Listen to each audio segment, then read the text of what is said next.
কারণ মোহন ভাগবতকে আরএসএস প্রধান মোহন ভাগবতকে হত্যার চেষ্টা।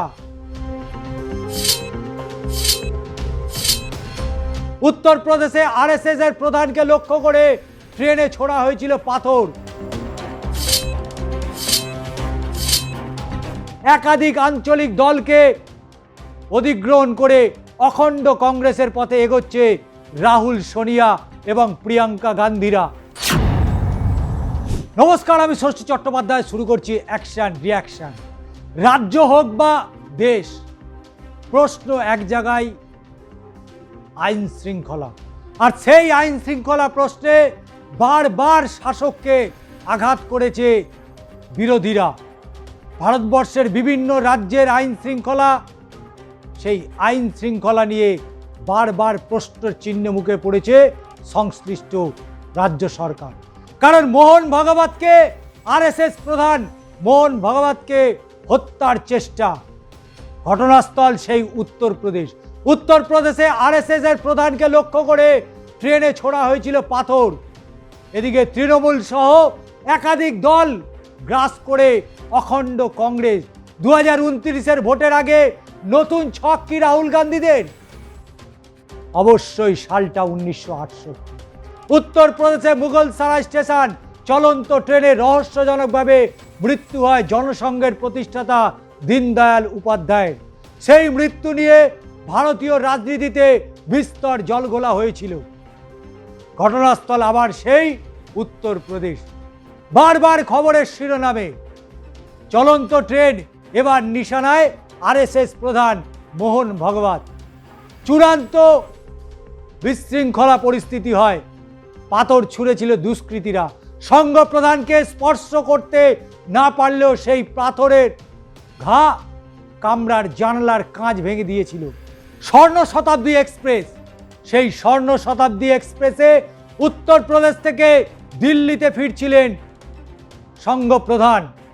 রেল পুলিশ সূত্রের খবর, সন্ধ্যে 7:20 কানপুর থেকে দিল্লি যাওয়ার পথে ট্রেনটি যখন উত্তরপ্রদেশে ফিরোজাবাদ জেলার মাখানপুর স্টেশনে অতিক্রম করছিল, ঠিক সেই সময় দুষ্কৃতীরা কামরাটি লক্ষ্য করে পাথর বৃষ্টি শুরু করে। পাথরের আঘাতে জানালার কাঁচ ভেঙে চুরচুর হয়ে যায়। ঘটনার সময় আরএসএস প্রধান আক্রান্ত জানালাটির ঠিক উল্টো দিকের আসনেই বসেছিলেন।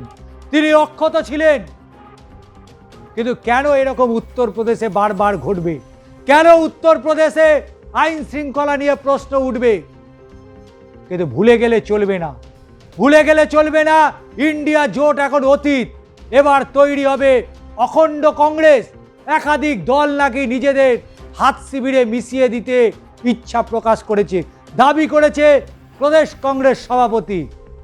একাধিক দল নিজেদের শিবিরটাকে নাকি কংগ্রেসের সাথে মিশিয়ে দিতে চাইছে, যার মধ্যে অন্যতম মমতা বন্দ্যোপাধ্যায় এবং শরদ পাওয়ার।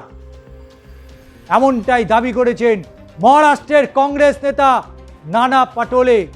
প্রাক্তন প্রদেশ কংগ্রেস সভাপতির দাবি, একাধিক আঞ্চলিক দলকে অধিগ্রহণ করে অখণ্ড কংগ্রেসের পথে এগোচ্ছে রাহুল, সোনিয়া এবং প্রিয়াঙ্কা গান্ধীরা। এখানেই শেষ নয়, কারণ বিধানসভা নির্বাচনে ভরাডুবির পর প্রায় বিলুপ্ত হতে বসেছে শাসক দল তৃণমূল কংগ্রেসে ফিরতে আগ্রহী মমতা। এমনটাই সূত্রের খবর। পাটোলের কথায় এই রকম পরিকল্পনা করছে শরদ শিবিরের প্রধান শরদ পাওয়ার। 1999 সাল কংগ্রেস থেকে বহিষ্কৃত হয়ে এনসিপি গড়েছিলেন শরদ। পরে ওই দল ভেঙে বেরিয়ে যান তার ভাইপো অজিত পাওয়ার। মারাঠা স্ট্রংম্যানের হাতছাড়া হয় দলীয় প্রতীক। এবার তিনিও হাতে মিশে যেতে রাজি রয়েছেন। তার দলের সাথে কংগ্রেসের সংযুক্তিকরণের কথাবার্তাও খানিকটা এগিয়ে গিয়েছে বলেই দাবি করেছেন প্রাক্তন প্রদেশ সভাপতি। তবে কংগ্রেস সূত্রের খবর, তৃণমূলকে নিয়ে তাড়াহুড়ো করবে না দল।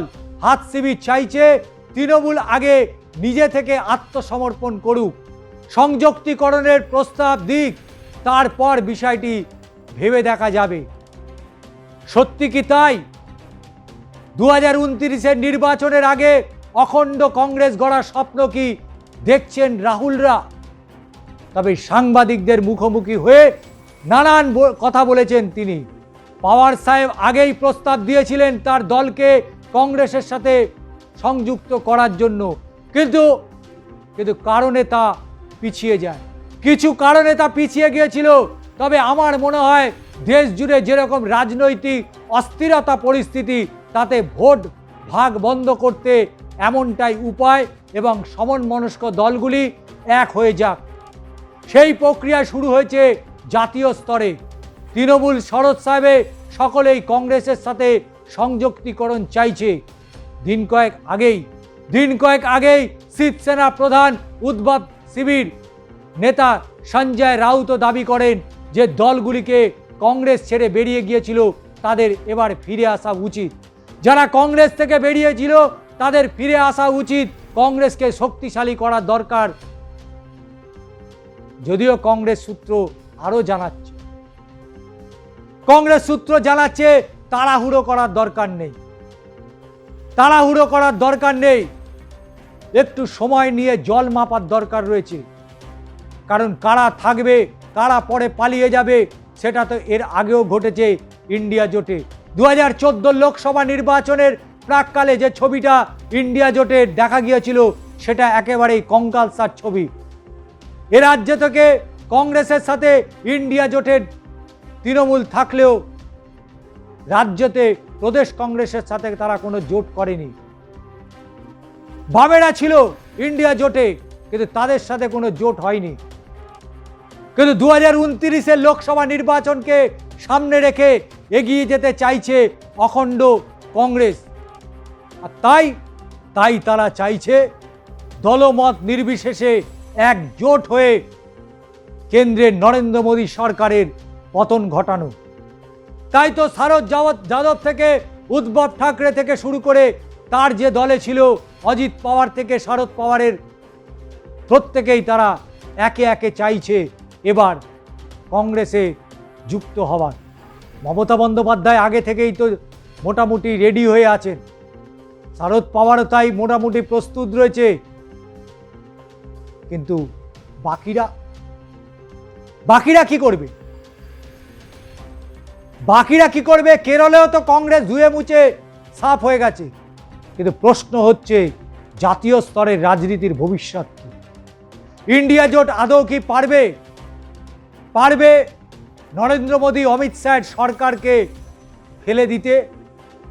কংগ্রেস কি জোট পারবে তারা একক সংখ্যাগরিষ্ঠতা নিয়ে দিল্লির মসনদে বসতে? তাই রাজনৈতিক যে পরিপ্রেক্ষিত তৈরি হয়েছে এই মুহূর্তে সর্বভারতীয় স্তরে, রাজনৈতিক যা পরিস্থিতি, যেভাবে একের পর এক ঘটনা ঘটছে এবং যেভাবে অশ্বমেধের ঘোড়া ছুটিয়ে বেড়াচ্ছে ভারতীয় জনতা পার্টি, তাতে আগামী দিনে কংগ্রেস সহ ইন্ডিয়া জোটের যারা আঞ্চলিক দলগুলো যারা যুক্ত রয়েছে তারা আগামী দিনে কতটা টিকে থাকতে পারবে সেটাই কিন্তু সবথেকে বড় প্রশ্ন।